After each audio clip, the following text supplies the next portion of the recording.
उत्तर प्रदेश का वो गांव का इलाका था। छोटा सा गांव। रात का 11 बज चुका था। गांव में हर तरफ सन्नाटा पसरा हुआ था। सिर्फ एक घर में थोड़ी आवाज आ रही थी। लाइट भी जली हुई दिखाई दे रही थी।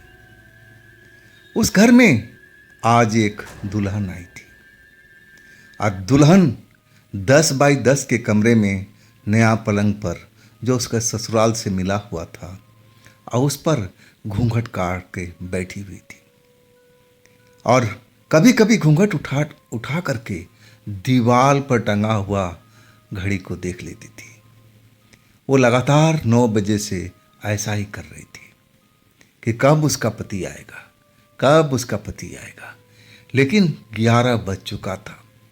बाहर आंगन में उसका पति का हंसने की आवाज़ सुनाई पड़ रही थी। उसके दोस्त भी थे, उनकी भी हंसी की आवाज़ सुनाई पड़ रही थी। लेकिन पति अभी तक कमरे में आया नहीं था। आज तो उसकी सुहाग रात थी और वो दुल्हन बार बार घड़ी को देखती और फिर एक उबासी लेती। रात का 11 बज गया था। नींद उसको आने लगी थी। लेकिन पति आंगन में बैठा हुआ अपने दोस्तों से शायद बातचीत कर रहा है, हंसी मजाक कर रहा है। और इधर जो दुल्हन उबासी पर उबासी ले जा रही है और सोच रही कि कब उसका पति आएगा। नींद लग रही थी और आखिरकार नींद का झोंका अब उसको तेज आ चुका था। और जैसे बैठी थी दीवार पर, अब सर टिका करके उसी अवस्था में वो सो चुकी थी। और उसके करीब आधा घंटा का बाद जो आंगन में हंसी मजाक का दौर चल रहा था, अब उसके पति यानी उनका नाम था अमरनाथ। गांव के लोग अमर अमर के नाम से पुकारते थे और वो दूल्हे के लिबास में थे। अब दोस्त उनको छोड़ करके जा चुके थे। अब फिर अमर अपने आसपास देखते हैं कि कोई देख तो नहीं रहा है, क्योंकि वो शर्मा रहे थे दुल्हन के कमरे की तरफ जाते हुए। लेकिन उस घर में ऐसा कुछ था ही नहीं। अब तो घर बिल्कुल खाली था। अब जो भी थे सब चले गए थे। आखिरकार वो हिम्मत करता है और धीरे धीरे कदम रखता हुआ और उस दरवाजे पर पहुंच जाता है जो उसका कमरा है और उसकी नई नवेली दुल्हन उसका इंतज़ार कर रही है। और फिर दरवाज़ा का धक्का देता है, दरवाज़ा खुल जाता है। ज़रा सा आवाज़ ज़रूर होती है। और फिर वो कमरे के अंदर देखता है, बल्ब जल रहा है, रोशनी अब कमरे में फैली हुई है और दुल्हन उसका घूंघट काढ़े हुए दीवार के सहारे टेक लगा करके बैठी हुई है। वो देख नहीं पाता है कि उसके दुल्हन जाग रही है, सो रही है। उसको लगा कि दुल्हन तो इंतजार ही कर रही होंगी। वो दरवाज़ा बंद करता है। अब फिर धीरे धीरे चलता हुआ अब पलंग के पास जा बैठता है, बड़े आहिस्ते से। दिल धक धक कर रहा है क्योंकि आज उसकी मिलन की रात थी नई नवेली दुल्हन के साथ में। और उसने देखा था अपना पत्नी का रूप, वो बहुत गजब की लग रही थी। उसका दिल तेजी से धड़क रहा था और अपनी पत्नी को आवाज़ देने लगा। लेकिन इतना कुछ होने के बाद भी दरवाज़ा खुला बंद हुआ। वो अमर उसकी पलंग पर जा बैठे, लेकिन दुल्हन तो टस से मस नहीं हुई। आखिरकार अमर आवाज़ देने लगे, अरे सुनती हो, सुनो तो सही, इधर आओ तो सही। लेकिन दुल्हन उसका उस दीवार के सहारे बैठी थी और वो टस से मस नहीं हुई। अब अमर को लगा कि अरे ये तो लग रहा है सो गई है। अब फिर अमर उस पलंग पर चढ़ जाते हैं, दुल्हन के पास पहुंचते हैं और उसका जो घूंघट लंबा सा निकला हुआ था, घूंघट को उठाते हैं। तब देखते हैं कि वास्तव में उनकी दुल्हन नींद में अब जा चुकी है। अब फिर अपनी दुल्हन को अब जगाने लगते हैं, अरे सुनो सुनो। लेकिन दुल्हन उठ नहीं रही है। और तब उनको लगा कि ये शायद थकान की वजह से सो चुकी है, इसको थोड़ा आराम कर देना चाहिए। और इसके बाद दुल्हन को उठा करके अब आराम से पलंग पर सुला देते हैं और खुद भी उस पलंग पर सो जाते हैं। लेकिन सुंदर दुल्हन को चेहरा निहारते रहते हैं, अब उसकी तरफ देख रहे हैं। नींद में भी वो बहुत प्यारी लग रही थी, सोती हुई भी बहुत प्यारी लग रही थी। लेकिन अब जो अमर थे ना, अब चाहते थे कि पत्नी कुछ देर सोने के बाद जगाऊंगा ताकि थोड़ी थकान इसकी दूर हो जाए। और लगभग 1 घंटा तक वो जागते रहें और लगातार अपनी पत्नी का चेहरा निहारते रहें।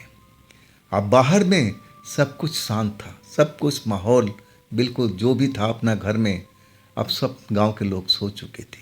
सन्नाटा हर तरफ पसरा हुआ था। आखिरकार रात का 12 बज चुका था।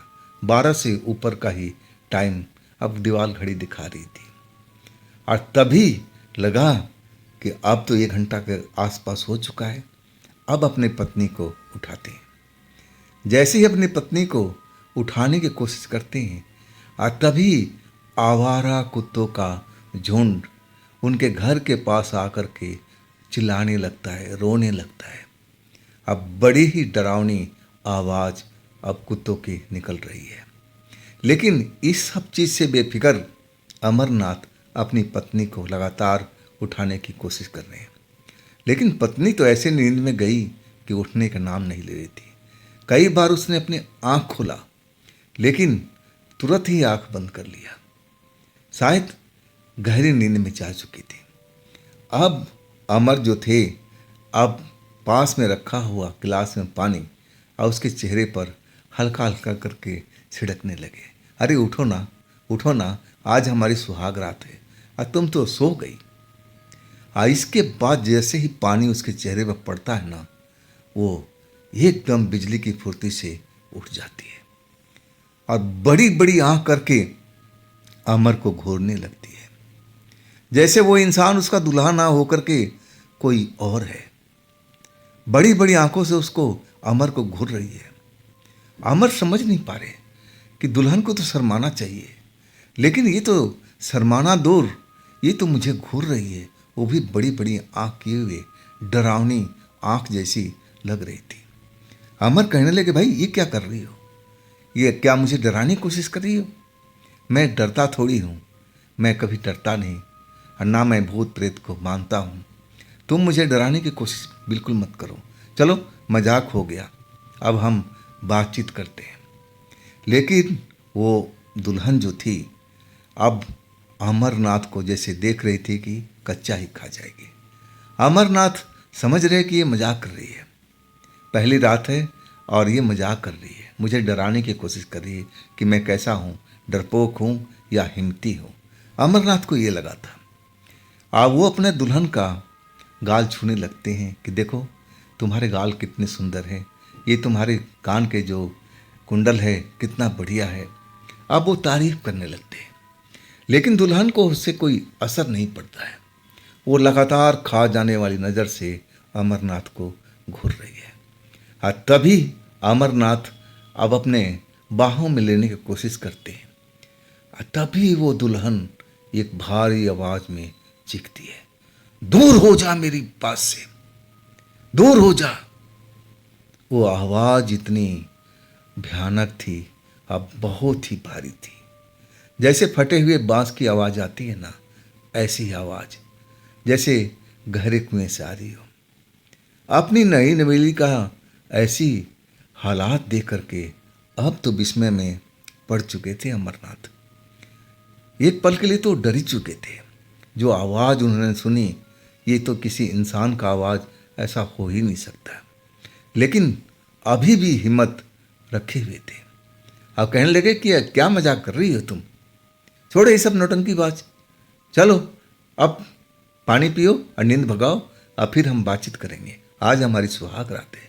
मुस्कुराते हुए अमरनाथ अपनी पत्नी को देखते हुए कहने लगे, लेकिन पत्नी वैसी की वैसी आंख तरेड़ती हुई अपनी पति को देख रही थी, जैसे मौका लगे तो अमर को कच्चा ही खा जाएगी। लेकिन अमर इस चीज़ से बेपरवाह थे। वो जान रहे कि उनकी पत्नी मजाक कर रही है, लेकिन ये मजाक नहीं था। दूसरी बार पत्नी को छूने की कोशिश करते हैं और तभी पत्नी दो जोर का धक्का देती है। नाजुक सी लड़की दुल्हन और अपने पति को धक्का देती है, और धक्का इतना तेज का होता है कि पलंग से उछल करके दरवाजे के पास अब गिर गए। चोट भी लगी। जब अमरनाथ को लगा कि अरे ये नाजुक सी लड़की अब मुझे धक्का दे के गिरा दी, अब अमरनाथ भी एकदम गुस्सा हो गए थे और उठ करके पहले जायजा लेने की कोशिश करने लगे कि बाहर कोई आवाज़ तो नहीं सुन रहा है। अब फिर कुत्ते की रोने की और चिल्लाने की आवाज़ बाहर लगातार चल रही थी। अमरनाथ समझे थे कि चलो ऐसा तो गांव में होता ही रहता है, अब एक गली का दूसरे गली में कुत्ता आ जाए तो उसको अब ऐसे ही करते हैं, कुत्ते भगाते हैं, भौंकते हैं, ये तो कोई नई बात नहीं है। इसके बाद दोबारा उठते हैं। आप गुस्से में अपनी पत्नी कहते हैं कि तुम्हारी ये हिम्मत, अभी तो आज मेरे घर में आई हो, आज मैं तुम्हें विदा करा के लाया हूँ और आज मेरे ऊपर तूने हाथ उठा दिया। और इसके बाद दोबारा से उसके हाथ पकड़ करके कहने लगे, आज जैसे ही हाथ पकड़ने जा रहे थे बोलते हुए कि तू ये क्या मजाक कर रही हो, शांत हो जाओ, कोई बात हो तो मुझसे बात करो, बताओ। लेकिन दुल्हन उनकी बात नहीं सुन रही थी। और इसके बाद तो दुल्हन बिजली की फुर्ती से उठी पलंग से और धक्का दिया दोबारा से अमरनाथ को। अमरनाथ उस धक्का को झेल नहीं पाए। फिर चारों खाने चीत जमीन पर दरवाजे के पास गिर चुके थे। एक तो छोटा सा कमरा और ऊपर से डबल बेड का पलंग बिछा हुआ था। अब जगह बहुत कम बची हुई थी। अब दरवाजे के पास जैसे ही गिरे और उनकी जो दुल्हन थी अब पलंग से दौड़ती हुई उतर करके और सीधा उनकी छाती पर बैठ चुकी थी और दोनों हाथ से अपने पति को यानी अमरनाथ को गला घोटने जा रही थी। और हाथ में उसका इतना ताकत था कि अमरनाथ चाह करके भी अपना गला को बचा नहीं पा रहे थे। गले से उनकी अजीबो किस्म की आवाज़ निकल रही थी, जैसे उनका दम घुट रहा हो, और वो अपनी पत्नी का हाथ अपने गले से छुड़ाने की कोशिश कर रहे थे, लेकिन उसमें बिल्कुल सफल नहीं हो पा रहे थे। और आखिरकार लगा कि उनकी अब जान निकल जाएगी, अब ये दुल्हन मेरी जान ले लेगी। और इसके बाद उनको लगा कि ज़रूर कुछ न कुछ गड़बड़ है। आप फिर अपने घर का देवी देवता का नाम लेते हैं कि हे माता, हे देवी माँ, मेरी जान बचाइए। आज जैसे जैसे नाम लेते हैं अब उनकी पत्नी का जो हाथ है अब धीरे धीरे उनके गले से हटने लगता है और फिर कुछ ही देर के बाद पत्नी जमीन पर गिर जाती है, अब बेहोश हो जाती है। अब अमरनाथ बड़ी मुश्किल से अपने को संभाले और गला पकड़ करके अपना गला सहलाते हुए अपना पत्नी के तरफ देखने लगे। पत्नी तो जैसे बेहोश हो चुकी थी या फिर गहरी नींद में चली गई थी। और इसके बाद अमरनाथ दरवाज़ा खोल दिए थे, आज तेजी से बाहर निकले। अब आंगन में उनका जो भी रिश्तेदार था वो दूसरे आंगन में अपने जो उनका बड़ा भाई थे उनके कमरे में उनके घर पर सारे रिश्तेदार ठहरे हुए थे, क्योंकि इनका घर अब एक ही कमरा था और एक दूसरा कमरा था वो टूटा फूटा था और उसमें एक तरह से गाय भैंसों के लिए चारा रखा हुआ था और इकलौता कमरा था। और सीधा भागते हुए अपने भाई के अब पास पहुंच गए, जहां पर उनकी जो सिस्टर हैं शादी में आई हुई थी और उनकी भाभी थी और भी रिश्तेदार थे। सबको जगाते हैं, सबको बताते हैं कि हुआ क्या है। इसके बाद सारे लोग अब दौड़ करके अब इनके कमरे में आते हैं और जैसा अमरनाथ ने बताया था अभी भी उनकी दुल्हन जमीन पर गिरी हुई थी, बेहोश पड़ी हुई थी। और इसके बाद सब जो भी रिश्तेदार था उस दुल्हन को जगाते हैं, होश में लाने की कोशिश करते हैं। अब बड़ी मुश्किल से वो होश में आती है।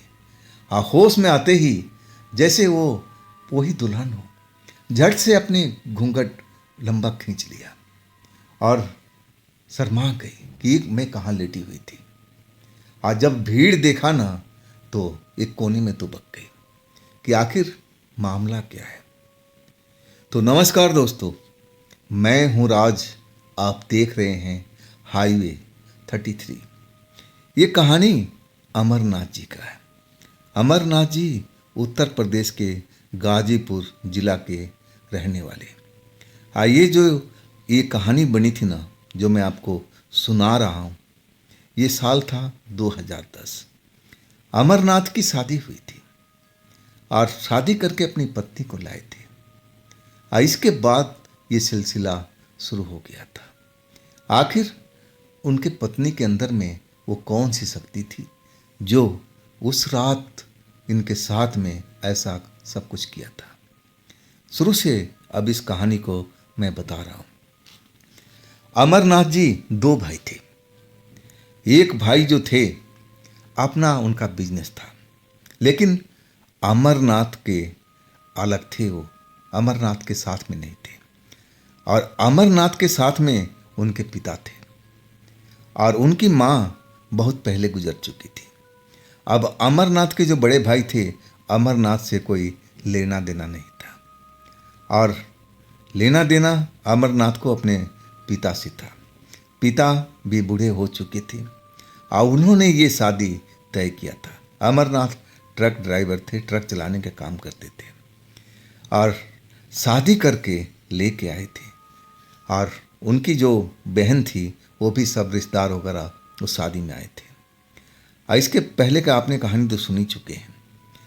तो अब इसके बाद में जब ये कहानी बन चुकी थी, दुल्हन बेहोश हो गई और फिर जो भी अमरनाथ के साथ में उसने किया, सारे रिश्तेदार सब कुछ तो जान चुका था। लेकिन उनमें जो अमरनाथ की भाभी थी ना, वो पढ़ी लिखी थी, वो कुछ जानकार भी थी, पूजा पाठ भी करती थी। और वो कहने लगी अमरनाथ से कि मुझे तो लग रहा है कि इस पर कोई साया आ चुका है, ये जरूर अपने ससुराल से लेकर के आई है और तभी ये ऐसा हरकत किया है।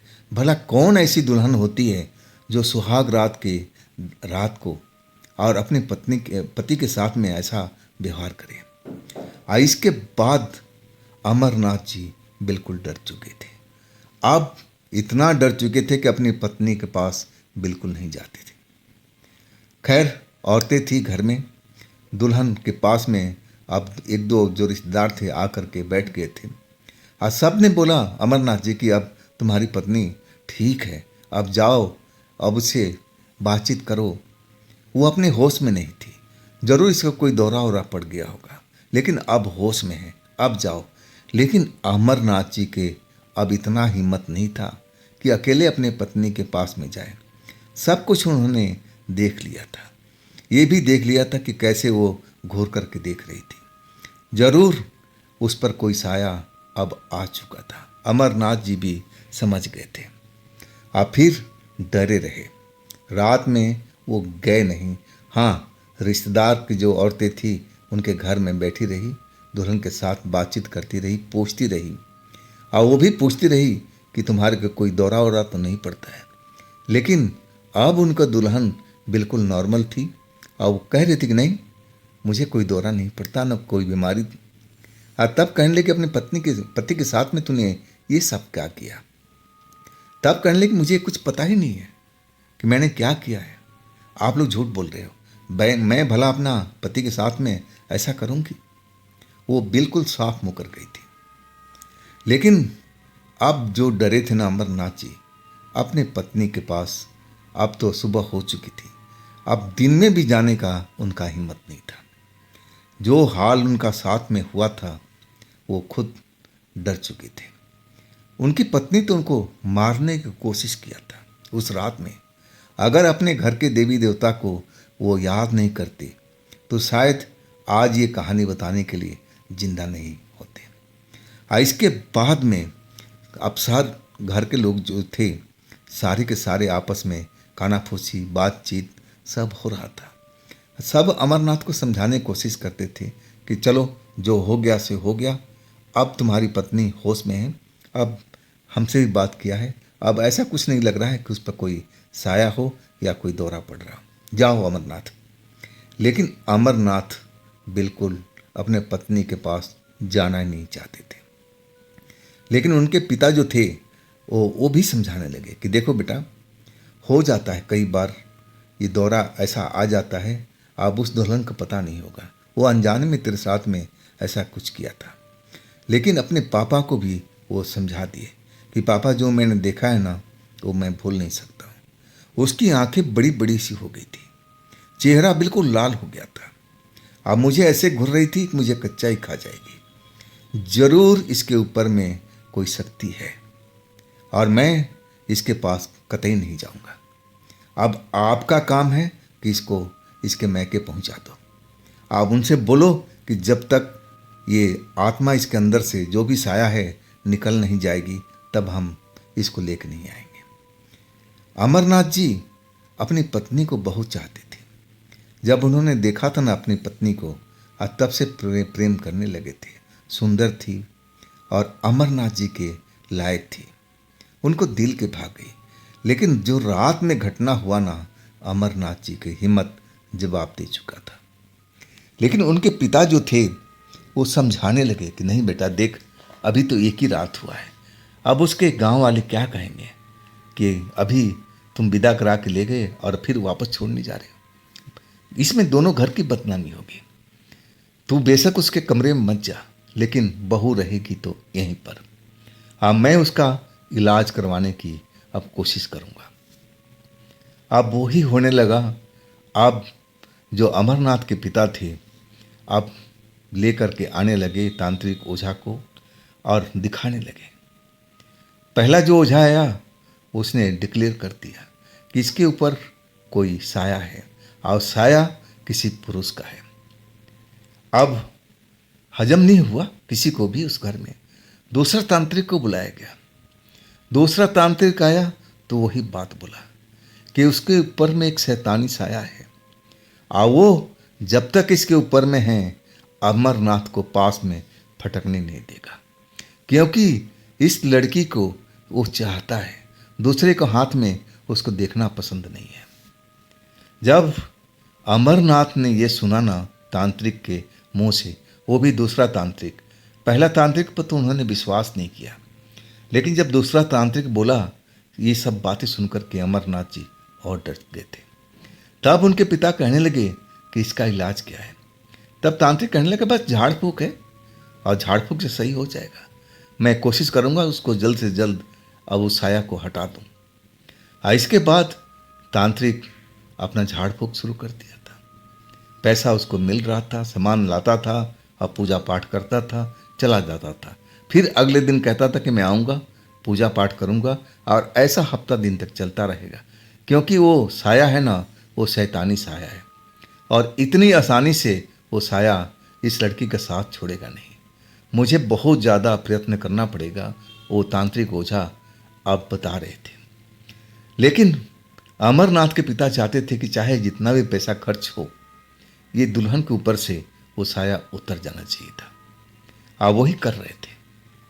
अमरनाथ जी अब अपने पत्नी के कमरे में जाते भी नहीं थे। खाना पीना तो अपने भाई के घर अब चल रहा था उनका। उनकी हिम्मत नहीं होती थी कि अपने पत्नी के कमरे में चले जाएं, और जाते भी थे ना तो अकेले नहीं, जब तक अब उनकी भाभी हो, उनकी बहन हो, जब तक कोई रिश्तेदार साथ में नहीं जाता कमरे में जाते नहीं, वो भी कोई ज़रूरी काम होता तब। इसके बाद वो अलग ही रहते थे, रात को अलग सोते थे अकेले में। और ऐसा करते करते अब लगभग 10 रोज बीत चुका था। अब उनकी जो बहनें थी अपने अपने घर चली गई। उनका भी परिवार था, उनको भी तो देखना था अपना घर बार को। और उनके जो भाई साहब थे अब उनका बिजनेस था, अपना काम था, और वो भी अपने काम में मशगूल हो गए। अब ज़्यादातर वो बाहर ही रहते थे। घर में भाभी और उनके 2 बच्चे और पिताजी, और बीच में एक पार्टीशन दिया हुआ था और उसमें एक दरवाज़ा लगा हुआ था। मतलब दो भाग में दो घर था।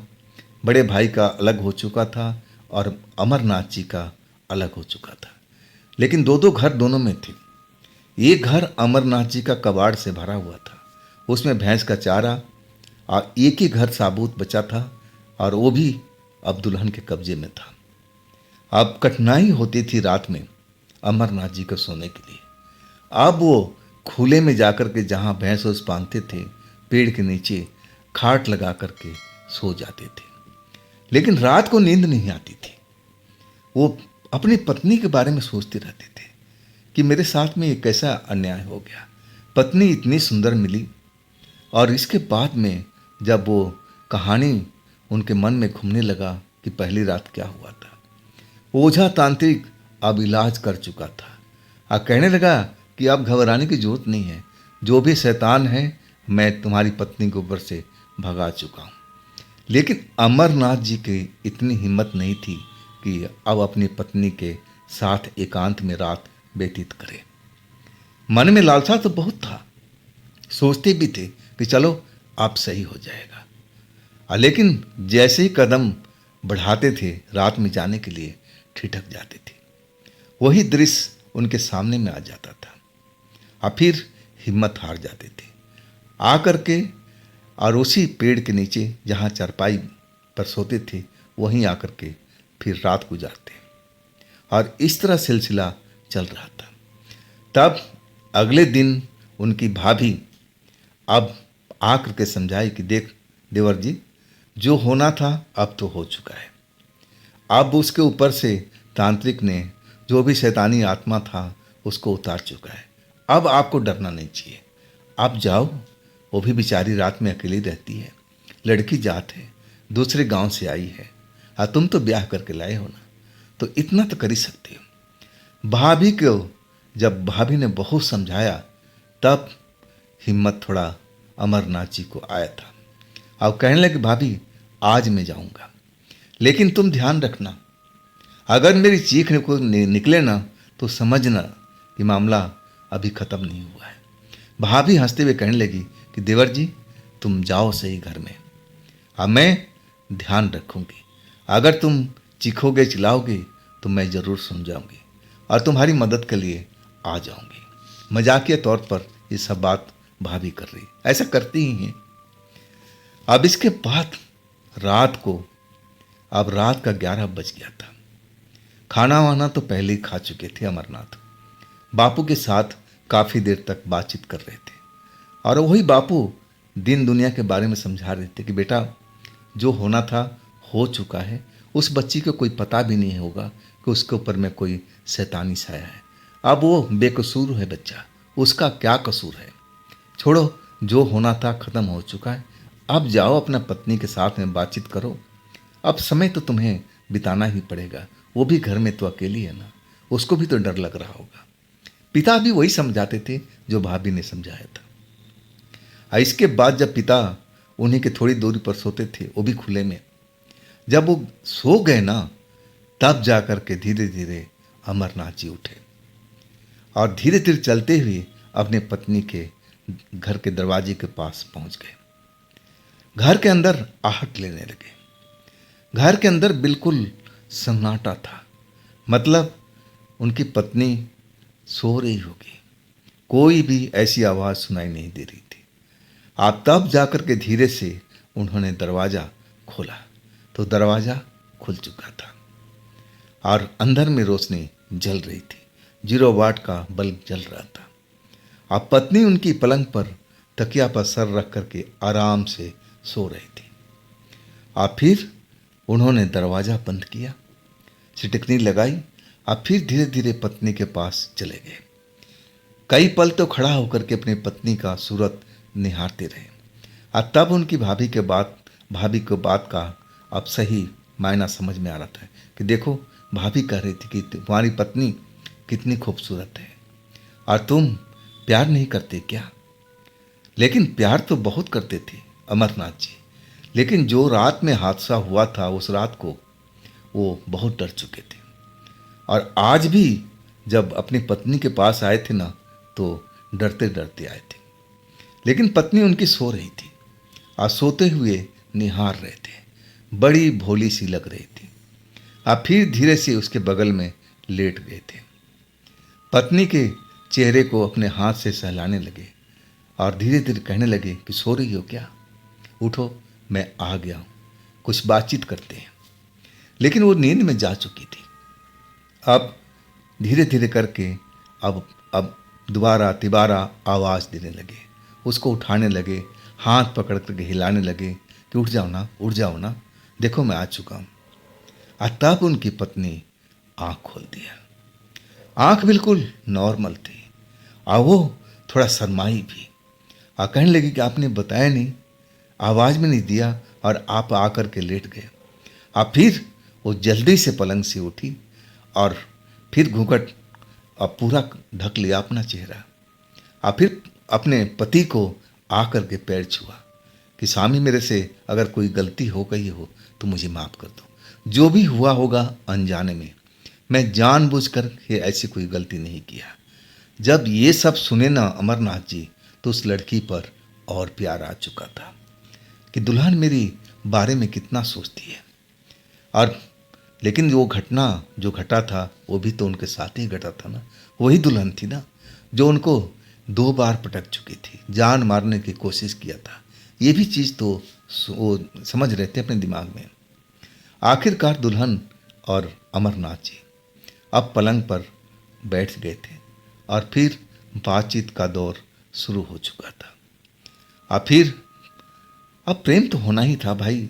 अब दो लोग आपस में बात करते करते प्रेम कब हो गया पता ही नहीं चला। खैर, अब दोनों लोग सो चुके थे। पत्नी तो पहले ही सो चुकी थी और अमरनाथ जी अभी जाग रहे थे। घड़ी में देखा तो करीब 1 बज रहा था और उन्होंने सोचा कि सुबह में खेत में भी जाना है, अब जल्दी सो जाते हैं और फिर हमें जल्दी तो उठना भी है। और इसके बाद अपना आंख बंद करने लगते हैं। लेकिन जैसे ही आंख बंद करते हैं ना, एक बेचैनी, एक घबराहट उनको होने लगती है, जैसे उनके आसपास में कोई खड़ा हो। और फिर अपना आंख खोल देते हैं। लेकिन जब अपनी खुली आंखों से देखते हैं ना, तो वहाँ कोई नज़र नहीं आता है। तब उनको लगता है कि अरे, ये मेरे दिमाग का वहम है और यहाँ कुछ नहीं है। फिर वो सोने की कोशिश करते हैं, अब फिर सो भी जाते हैं। तब तक माहौल बिल्कुल शांत रहता है और ऐसा करीब आधा घंटे के बाद अब अमरनाथ जी को जैसे किसी ने दोनों हाथों से उठा लिया और उठा करके जो खाली जगह दरवाजे के बीच में, वैसे इतना बड़ा कमरा तो था नहीं, जो भी जगह बचा है और उसमें अमरनाथ जी को ज़मीन पर सुला देता है। अब फिर वो साया देखने में लंबा चौड़ा 7-8 फीट का दिखाई देता है। अमरनाथ जी तो अभी नींद में हैं, दुल्हन भी नींद में है और वो साया अब दुल्हन के साथ जाकर के लेट जाता है। दुल्हन के साथ प्रेम शुरू हो जाता है। दुल्हन की आंखें बंद है। अब वो जगी भी होगी अंदर से या उसके एहसास हो तो लगा हो कि पति ही है, चलो कौन सी बड़ी बात है। और इसके बाद अमरनाथ जी की अचानक नींद खुल जाती है। अपने आप को जब जमीन पर पाते हैं ना, तो हैरान हो जाते हैं कि भाई, मैं तो पलंग पर सो रहा था, अब मैं जमीन पर कैसे आ गया। अब फिर फुर्ती से उठते हैं और जब देखते हैं ना पलंग के ऊपर में, तो उनका होश उड़ चुका था। एक काले रंग का साया 7-8 फीट का और उनके पत्नी के साथ हम बिस्तर हो रहा था। अब पत्नी की आंखें बंद हैं।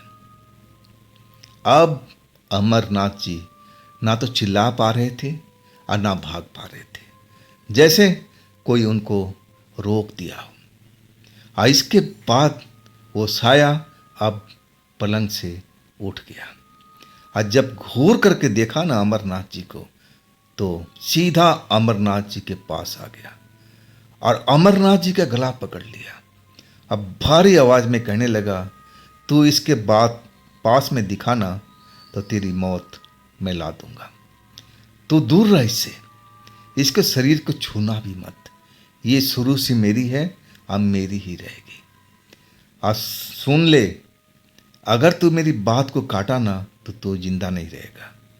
उस रात तो मैंने तुझे छोड़ दिया था, लेकिन अब ध्यान रख, अगर मेरी प्रेमिका के पास तू शरीर भी छूने की कोशिश करेगा ना तो तू जिंदा नहीं रहेगा। अब भाग जा यहाँ से, दोबारा मेरी प्रेमिका के पास कभी आना भी मत। जैसे ही अब सब कुछ हाल देख लिए थे अमरनाथ जी, आवाज़ तो निकल नहीं रही थी कि भाभी को आवाज़ दूं, अपने बापू को आवाज़ दूं। जैसे लग रहा था कि आवाज़ उनकी जा चुकी है, अब गूंगे हो चुके हैं।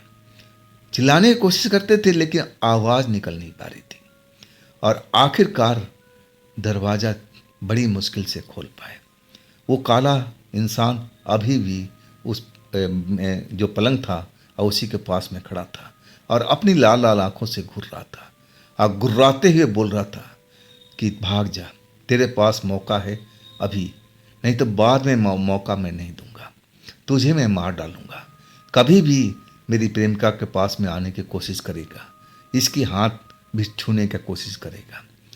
और इसके बाद अमरनाथ जी दरवाज़ा खोल चुके थे और सीधा भागे, गिरते पड़ते बापू के पास में। बापू को जाकर के खाट हिलाने लगे, गले से मुंह से आवाज़ नहीं निकल रही है। बापू जाग गया, पूछने लगा कि अमरनाथ हुआ क्या, तो कुछ बोलता क्यों नहीं है। लेकिन अमरनाथ जी के जैसे आवाज़ ही जा चुकी थी, बस इशारे में बता रहे थे कि ऐसे ऐसे है कमरे के अंदर में। बापू समझ नहीं पा रहा था। अब वो गुस्सा हो गया कि अमरनाथ तू पागल हो गया है, देख रहा है आधी रात हुई पड़ी है और तू कैसे कैसे बात कर रहा है, तेरे आवाज़ को क्या हुआ। और ये जब बापू चिल्लाने लगे ना तो भाभी जगी हुई थी। अमरनाथ जी ने बताया था तो घर की तरफ ध्यान दिया हुआ था। अब भाभी तेजी से चलती हुई अब इन दोनों के पास आ गई और अपने ससुर से अमरनाथ जी से पूछने लगी कि हुआ क्या, आप लोग क्यों रात को इतना शोर कर रहे हो। अमरनाथ से पूछने लगी कि अब क्या हुआ, तुम तो गए थे ना अपने बहुरिया के घर में, तो क्यों निकल के आ गए, जाओ सो जाओ। अमरनाथ जी इशारा कर रहे थे कि नहीं नहीं नहीं नहीं, मैं नहीं जाना। आवाज़ नहीं निकल रही थी। अब हालात भाभी को समझ में आ गया था कि जरूर वो आत्मा अभी निकली नहीं है, जरूर अभी भी उसी के अंदर में है। अब फिर अमरनाथ जी को अपने घर ले गई, साथ में बापू भी गए। अमरनाथ जी को पानी वानी पिलाया गया, थोड़ा उनको शांति मिली और इसके बाद उनकी आवाज़ लौटी थी। जैसे ही आवाज़ लौटी ना, अमरनाथ जी अपने भाभी को, अपने बापू को सब बताने लगे कि वो उस घर में क्या चल रहा है। एक शैतान आत्मा है और जो मुझे धमकी दिया है कि कभी भी अपने बहू को छूने की कोशिश करेगा तो मैं तुझे मार दूंगा। वो उसी रात वाला था, वो सब कुछ बता रहा था। अब भाभी भी डर गई और बापू तो ज़्यादा डर गया था और वो कहने लगा कि ओझा तांत्रिक तो कहा था कि अब उसे छुटकारा मिल चुका है। लेकिन भाभी कहने लगी कि आप शांत हो जाइए, अभी अपना दिमाग मत उलझाइए, हम लोग सुबह में बात करेंगे। लेकिन अमरनाथ जी अब बापू और भाभी तीनों अब एक ही जगह पर रात बिताया। डर के कारण अमरनाथ जी कहीं जा भी नहीं रहे थे और आखिरकार सुबह हुई। अब तीनों लोग अब बात करने लगे कि आखिर अब हम लोग क्या करें, कैसे इसको अब निपटारा किया जाए। जो भी आत्मा है, शैतानी आत्मा, वो तो निकली नहीं है। अब फिर भाभी कहने लगी कि मुझे थोड़ा सा टाइम दीजिए, अब मैं सोचती हूँ और इसके बाद जो करना है हम लोग करेंगे। तब तक उस घर से बहुरिया जो थी निकल चुकी थी, अपने काम चूल्हा चौका जो भी करना था, लग नहीं रही थी कि रात में ऐसा कुछ उसके साथ हुआ है। अब अमरनाथ जी भी देखा, ससुर ने भी देखा और भाभी ने भी देखा। अब सब कुछ देख करके दंग थे कि चलो अभी तो बिल्कुल नॉर्मल है, लेकिन वो साया इसके आसपास ही रहता है। सबको दिमाग में आ चुका था, अब करना क्या है इस पर विचार होने लगा। और आखिरकार भाभी ने एक जगह बताई कि वहाँ पर एक बूढ़ा तांत्रिक रहता है हमारे गांव के पास में, आप उससे जाकर के मिलिए, वो कुछ कर सकता है। वो बूढ़ा है और जानकार भी है। आप आ तो नहीं सकता है, हमें ही जाना पड़ेगा। इसके बाद में अमरनाथ, बापू और भाभी तीनों लोग अब उस जगह पर गए थे। आज संजोग से वो बूढ़ा तांत्रिक मिल गया था। इसके बाद सारा जो भी कहानी थी बताया गया। तब वो कहने लगा कि देखो, मैं चल फिर तो सकता नहीं, अब मेरे में इतनी शक्ति नहीं है, उस लड़की को मेरे पास लाना पड़ेगा और तब मैं उसको सही कर दूंगा। ऐसा उपाय कर दूंगा कि वो शैतान भूत तुम्हारी पत्नी के पास बिल्कुल भी भटक न सके। और आखिरकार वो दिन तो जा चुका था। अब फिर वो लोग लौट आए थे अपने घर पे। अब अमरनाथ जी की हिम्मत नहीं थी कि अपने कमरे में जाएं, और उसी खाट पर जहाँ सोया करते थे बापू के पास में वहीं आराम करने लगे। अब फिर सुबह जब हुई ना, तो अब उस दुल्हन को लेकर के भाभी भी, बापू भी, अमरनाथ जी लेके चल पड़े थे उस बूढ़े तांत्रिक के पास में। अब बूढ़ा तांत्रिक एक ही दिन में इलाज किया था, झाड़ फूक किया था और कुछ जंतर मंत्र भी बना के दिया था उस लड़की के गले में और हाथ में बांध दिया था। इसके बाद में अमरनाथ से कहा था कि बेटा, अब घबराने की जरूरत नहीं है, उसको मैं सदा के लिए अब भगा दिया हूँ, वो तुम्हारी पत्नी की तरफ देखेगा भी नहीं। अब वही हुआ। अमरनाथ जी तो बहुत दिन तक अपनी पत्नी के पास जाते नहीं थे। पत्नी उनको बुलाती थी कि आइए ना, आइए ना, लेकिन अमरनाथ जी कहते नहीं नहीं, अभी नहीं, अभी नहीं।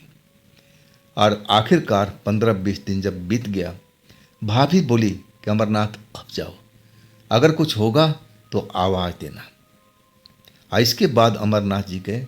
वो रात जब सकुशल बीत गई ना, तब समझ में आया कि जो बाबा ने किया है जादू मंत्र, उसका असर हुआ है। और उसके बाद में अमरनाथ जी बताते हैं कि कभी भी मेरी पत्नी के साथ में ऐसा नहीं हुआ। उसको तो पता भी नहीं था कि उसके साथ में क्या हो रहा है, कौन आ रहा है उसके साथ में, शरीर से खेल रहा है, उसको कुछ भी मालूम नहीं था। वो तो नींद में होती थी। अमरनाथ जी सब कुछ बताने लगे थे। ये कहानी अमरनाथ जी ने भेजी है। ये कहानी आपको कैसी लगी? उनके साथ में घटी हुई सच्ची घटना है। और अगर आपके पास में ऐसी कोई घटना है, कोई कहानी है, तो आप मुझे इंस्टाग्राम पर या मेरे व्हाट्सएप नंबर पर आप अपनी घटना को, कहानी को आप भेज सकते हैं। और दोस्तों, ये भी चैनल आप ही का है, तो इसको भी अपना प्यार दीजिए ना, लाइक कीजिए, सब्सक्राइब कीजिए, शेयर कीजिए। अब फिर हम मिलते हैं अगले रोज़ एक नई कहानी, एक नई घटना के साथ में। आप लोग अपना ख्याल रखिएगा। नमस्कार।